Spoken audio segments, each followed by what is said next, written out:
ঘানার বিতর্কিত ওঝা নানা কোয়াকু বনসাম এবার আন্তর্জাতিক গণমাধ্যমের শিরোনামে এসেছেন ফুটবল বিশ্বকাপের এক রোমাঞ্চকর ভবিষ্যদ্বাণী নিয়ে।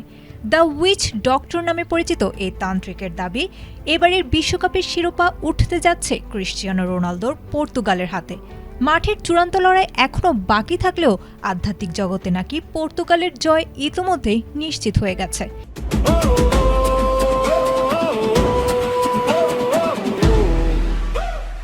রোনালদো ভক্তদের মনে আনন্দের জোয়ার আনা এই ওঝা স্পষ্ট করে বলেছেন, এবার রোনালদোর ক্যারিয়ারের সেই দীর্ঘ প্রতীক্ষার অবসান ঘটতে চলেছে। অবশ্য বনসামের এই দাবিকে ফুটবল দুনিয়া পুরোপুরি উড়িয়ে দিতে পারছে না তার অতীতের কিছু রহস্যময় ইতিহাসের কারণে। চলতি বিশ্বকাপে ইংল্যান্ড ও ঘানার হাই ভোল্টেজ ম্যাচের আগে তিনি ইংলিশ অধিনায়ক হ্যারি কেনকে মন্ত্র বলে বোতলবন্দি করার দাবি করেছিলেন। কাকতালীয়ভাবে সেই ম্যাচে হ্যারি কেন মাঠে ছিলেন একদমই নিষ্প্রভ এবং ম্যাচটি গোলশূন্য ড্র হয়।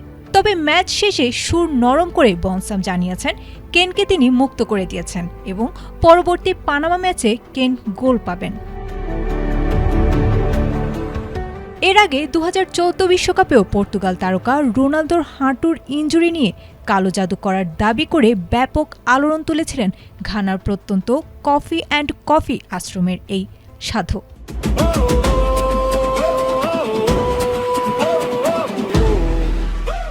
বৈজ্ঞানিক কোনো ভিত্তি না থাকলেও আপাতত মাঠের বাইরে মনস্তাত্ত্বিক এক রোমাঞ্চ তৈরি করেছেন এই তান্ত্রিক। 2026 বিশ্বকাপই রোনালদোর শেষ বিশ্বকাপ হতে যাচ্ছে বলে ফুটবল প্রেমীদের চোখ হয়তো এখন এই অলৌকিক বাণীর সত্যতার দিকে।